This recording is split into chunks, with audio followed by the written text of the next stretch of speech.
Sure, 2001 Space Odyssey seems a little pompous, but you gotta understand, waited most of my lifetime for a collection of this. Me and a lot of older fans. Never cut towards yourself. Okay. Oh my gosh. And you know what? I got this first thing in the morning, and I had some errands to run, and my wife had to use the computer, so I couldn't do one of my episodic epic blog episodes. And here it is. ROM has come.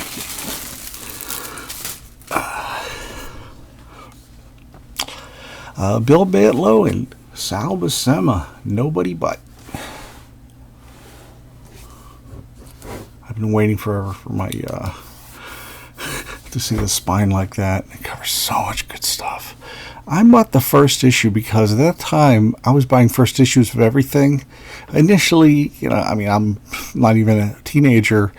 I was like, maybe they'll go up in value because Howard the Duck #1 shot up in value, and I remember I traded it with somebody, and my dad wouldn't stop giving me shit about it. But anyway, this is just so great. It's hard. I think there's going to be a whole new bunch of ROM fans, and I will guarantee you, this will sell out, and there'll be a second printing. There's a second volume coming out towards the summer, but let's take a look at it, shall we? Together. So I chose this cover. I want to do the straight ahead cover that was on the original. Okay, I have a. Oh, heck with it. I'm going to drop my ROM. Finally, the original Marvel years. I think it was, it was like Dynamite or somebody tried to bring back ROM, but the thing is, they couldn't use the same likeness for some reason, or maybe they decided it was too corny and old-fashioned, which, that's how it goes sometimes. Well, every issue is by Bill Mantlo. Every issue is drawn by Sal Buscema. Now, you'll see Steve Grant and Joe Duffy and Greg LaRocque. They are either work on ROM Annual #1, or there's also a Power Man Iron Fist crossover, which Joe Duffy and Greg LaRocque worked on. And I was already getting the book, but it was really neat to see him cross over. And the main reason it took forever to come out was because Parker Brothers owned the rights to ROM, and Bill Mantlo, he was such a huge fan of the Marvel Universe, and he and Mark Gruenwald had like an encyclopedic knowledge of the Marvel Universe, all the characters, all the stories, and that's the one that started it all. And I bought that issue, and what's funny is that hand is really weird, because originally in the toys, his hand looked kind of just, I got the ad right here, his hand was just sort of made to put his analyzer and other stuff in there, so I don't know if they ever showed an image with him without holding something, so I guess Frank Miller, gave him that. So yes, that's the same Frank Miller, new kid on the block. What's really good about this story is it really has a strong invasion of the body snatcher story to it. And he ends up in Clairton, West Virginia. It is not taking place in New York City. It's not taking place in California. It's not taking place in Gotham or Center City or Metropolis. It's just out of the blue. That's what really adds to it. It's kind of thing you can see in an old horror movie where and Sal is so into this. And you know what? That chest plate of ROMs, it's hard. But he does it without any effort. I mean, straight on is fine, but the angles, there it goes. And people they don't know what's going on. They see their friends and neighbors they knew all their lives getting blasted by this killer robot, as far as they know. It turns out they were dire wraiths who took they basically killed these two regular townspeople and took their shape. But for all people knew, they were still the same guys. So, Brandy Clark, she's horrified. Then we go into Legend of the Space Knights. I remember I had this first issue, and I'm like, this is a good story. It's not just it's really hard to explain, but it really kind of grabbed me the way they explained it. And what happened was they were overrun with dire wraiths, who later on they find out are genetically similar to the Skrulls. Now, either the Skrulls are the backwater version of the dire wraiths, or the dire wraiths are a backwater version of the Skrulls. Don't matter, but it's cool. Well, they decide they have to fight back. And they have this one program where somebody would have to sacrifice their humanity, and great colors here, points out ROM Space Knights, volunteer, Space Knight, soon to be Space Knight. And basically what happens is he's not living in there. His body is elsewhere, but I don't know quite how they do it, but it's not important. But his body's not in there. You can't just take that armor off. Actually, his body's kept for safekeeping on Galador, which is like 200, a long far away. I can't remember exactly, but and there you go. You got the got the National Guard out. Understandably, they don't know what's going on. This is a great shot too. Oh, love that.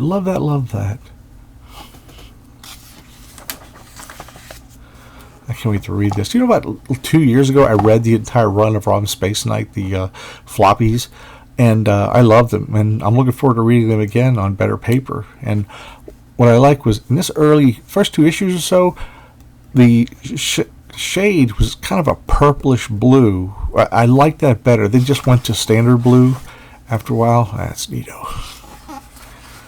And there's Al Milgram, but there's Sal jumping in, and it's just like with Micronauts, which is also getting its omnibus treatment in a couple of months. I never thought I'd live to see the day where Parker Brothers and Marvel just said, hey, let's just make a shit ton of money.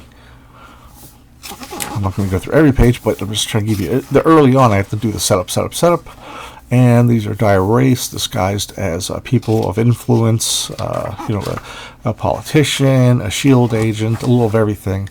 And his energy analyzer is what helps him tell the humans from the dire wraiths. And see, nothing happened because he was just checking out to see if he was a dire wraith. And so much is going on. And Sal's telling a great story. I mean, he's only like in recent decades has Sal gotten his due, but he can tell a story with his eyes closed, and he can draw anything. And that's going to come in handy because Bill Mantlo, lover of the Marvel Universe, which is a lovable universe, pinned up by Al Milgram, which was supposed to be the cover for the first issue. I'm kind of glad not, because it gives the impression it's childish. I don't know. It's a very odd cover. So, we're learning about new people here that have their own agenda. And some of them, of course, hate ROM because they knew their friends were killed by ROM. But. Oop. I'm not going to tell you that one. That was a great one. Whoa. So, Brandy convinces her boyfriend, Steve, that he, little by little, people in the population of Clairton, West Virginia, start understanding what's going on. Before it takes a long time. So that's kind of a real neat Kirby-esque face.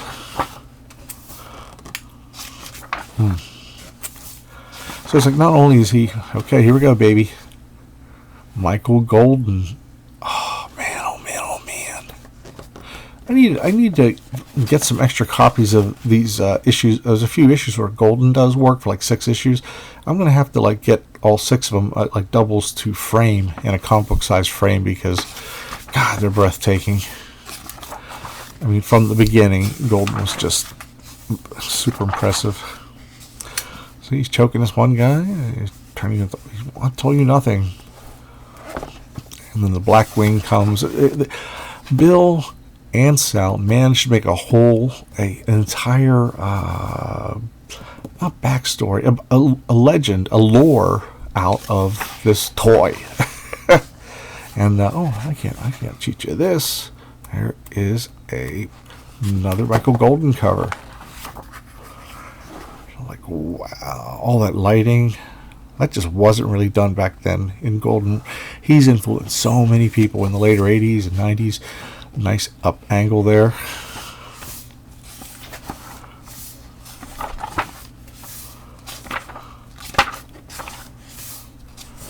What's this? Oh yeah, once in a while they'll take something. Oh, they're doing letters pages all the issues. I would love that. Solid red. Vindicate. Drama. Oh. He's holding a dire wraith, and as far as they're concerned, it's the alien we captured, free, armed, and taking aim at Dr. Sweet. So, oh, they could. Yes, letters pages from every issue. Fantastic. I love when they do that. Here we go. Jack of Hearts with one of the most difficult costumes to draw. I think Heath Giffen designed it. I'm not sure.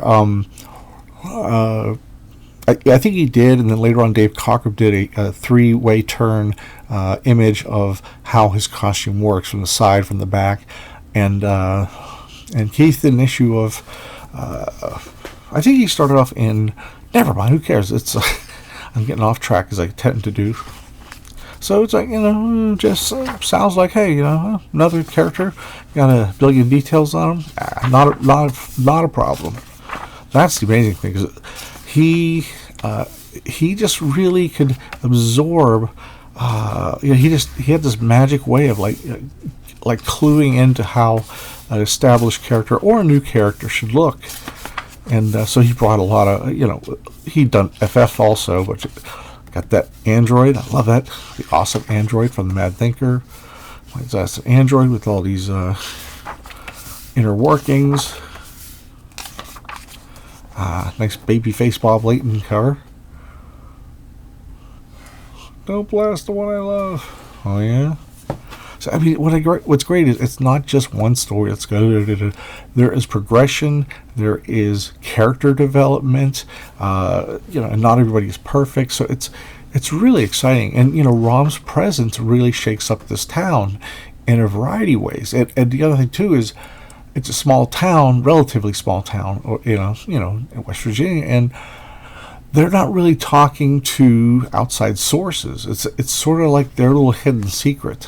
And especially having seen ROM in action and doing the right thing, they don't want anybody else to know, because it might just cause a lot of problems. You don't need the Fed showing up and turning your house into a war zone. So, okay, here we go. And here's the thing: another reason it could have been reprinted is Bill kept throwing in Marvel superheroes. I think this was this is one of the variant covers. But I got this from Amazon because I had an Amazon gift card around Christmas time, and so I got it. They only offered the one, and there was a George Perez cover also that I kind of liked, but maybe they'll have it in the back of the book. That's sort of how these things work. The hybrid. Oh, Joe Sivit's in on the inks. This is the time when John Byrne decided to ink himself on Fantastic Four, so Joe didn't really have a home to, let's see. Oh, Milgram's inking this one, but more Miller Magic.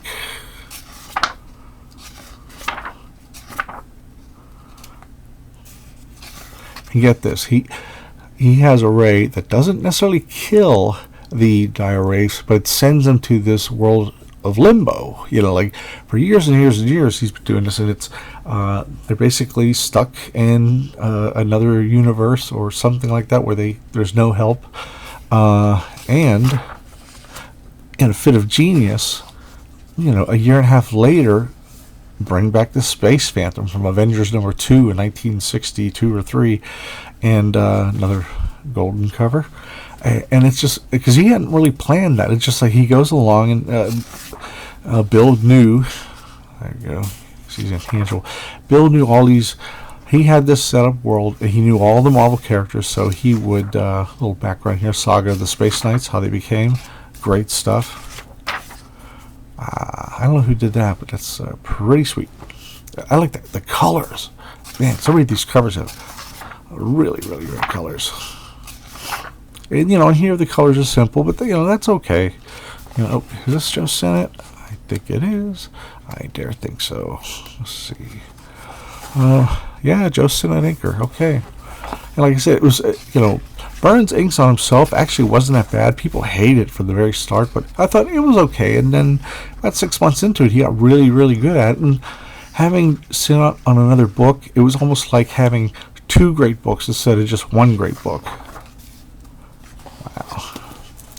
That's a Milgram cover. It's probably one of his best. The pose on the torpedo, those figures, that's a great cover. Great cover.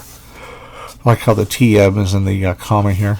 I love when he incorporate conversations with the logo. Logo. So everybody get it on. Power Man Iron Fist. There we go. This book, right after, shortly after issue 50 of Power Man Iron Fist, which used to be just called Luke Cage Power Man, it really, it started off with a couple issues of Chris Claremont and John Byrne, and it was really great. And then right after that, it was like 2 years where they basically, it suffered from benign neglect. You had different creators, different pencilers, different inkers, completely directionless. And then as Jo Duffy, Mary Jo Duffy is her full name, she took over on the writing, and Carrie Gamble took on it with the pencils. It really was great. It got to be one of those must-read books. And so, with this fill-in is by Greg LaRocque, who, yeah, he's all right, I guess. He's a guy who's very dependent on his inker. It can be really exciting, or it could be really, you know, I mean, like anything. I mean, I'm an inker, and it's like, you know, I've had to adjust my style to somebody whose art isn't what I'm from. Like I started off assisting and hanging out with the Gaijin studio guys in the early '90s, and that was where my prejudices lie. That's where my preferences of inking were. But later on, I realized I couldn't do that hard contrast on every artist. Like I was told originally, like don't break any lines, and then I see like R.T. Bear and Tim Townsend like doing the ... dash thing that Terry Austin does, and I said, oh, okay, I can do this. So Nova, baby, Nova. He had his own series. The last couple issues over, pure shit. I mean, it really was dragging. And I even dropped Nova for the last two issues before it came along. But here comes Nova and the New Champions, which a turn that never caught on. Wait, that is a beautiful spit. So he gets the ship that Reed Richards had captured from the Scrolls from way back when. And it was great seeing Nova again. And there's a lot of copy, but Bill Mantlo, he does fall into the trap a lot of the mid 70s to late 70s writers do with the cliches and such. But I've always found Bill's voice more refreshing. And this may be blasphemy, but I've always tied with Roy Thomas, I would say Bill Mantlo was an heir apparent to Stan, even though there were years in between. He just got it. And Roy's stuff was excellent too, but his was a little too, as I've said, professorial, which means like a professor. He was a teacher before he became a comic writer. And his stuff would have a lot of little nuts and bolts. There we go. There's Greg LaRocque again with Stephen Grant writing the annual. Oh, come on. Oh, hang in there, everybody. Oh, I can't believe this is my hands. I almost feel like wrapping it up and boxing it and doing it all over again. But, yeah. So it's not that many stories that aren't Bill and Sal. And here comes Galactus and Terrax. It's like, Bill and Sal were fearless. Absolutely fearless. Because Galactus back then, now Galactus is in everything. In fact, what I really, really hate, I friggin' hate it is, like, in the last 20 years or so plus, they've had people that were more powerful than Galactus that have brought him down. And I'm like, no, no, no, no. He's someone that he shows up and the universe trembles. I mean, that's a little pompous to say, but they've just kind of whittled him down to nothing. But back then, an appearance by Galactus was pretty rare. And he only appeared like 5 times in 15, 20 years of Fantastic Four.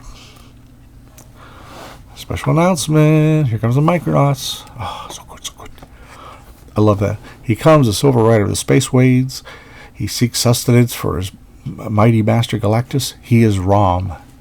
So yeah, it's a little, bait and switch with the thinking it's Silver Surfer. And what's funny is Silver Surfer wasn't published for many years. After the book died a horrible death in 1970, Stan Lee had an edict that nobody's going to write the Silver Surfer but him. So for like a decade, there was really no Silver Surfer anything. He did show up in some early issues of Defenders, but it was very, very, very, scant. Anyway, it was like issue, what was it, 1981, there was a one-shot with Stan Lee and John Byrne and Tom Palmer, which was kind of lame. It started and ended just like every issue of Silver Surfer before. It was like promised breaking through the barrier around Earth, and then it didn't work, and he went back and got stuck by it. It was just so boring, because they've gone down that road before. And it wasn't until 86 or 87 that they gave it, Stan or whoever gave the go to do a Silver Surfer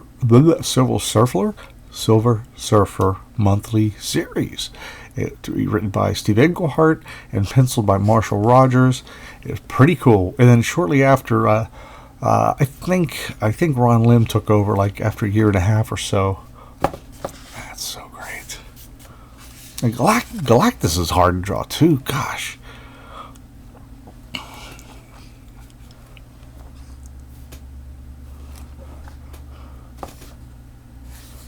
Torpedo. I always liked him. So, there's the Mole Man.